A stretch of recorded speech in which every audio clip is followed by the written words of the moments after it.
So, what is actually in Mordor? Because a lot of people think it's just some desolate area with a front gate and like a giant volcano and a black tower known as Barad-dûr.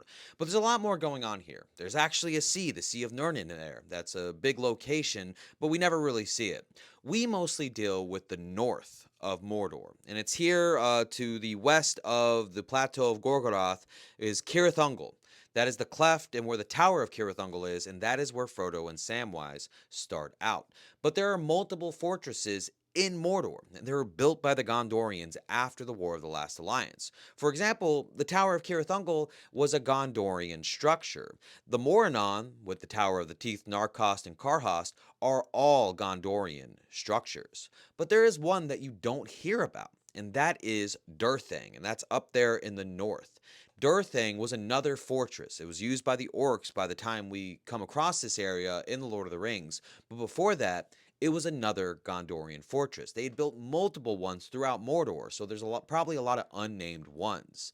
But the thing about Mordor is once like the Dark Lord is there again, it slowly just falls into disrepair. His forces start growing. He runs out these forces to the point where Minas Morgul, which was Minas Ithil, is overrun about 1,000 years or so before the events of the Lord of the Rings. But as Samwise and Frodo are actually traveling through Mordor to destroy the One Ring, they go north from the Tower of Cirith Ungol up to this area called the Morgai, and it's like this lip, and it means I think something along the lines of like dark fence or something like that.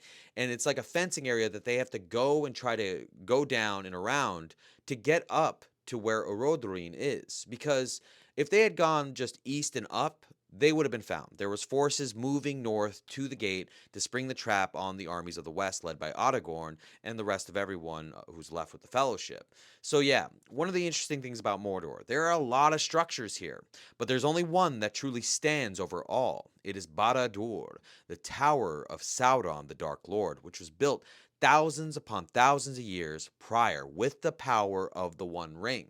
So the Dark Lord's tower does not topple until the One Ring is destroyed.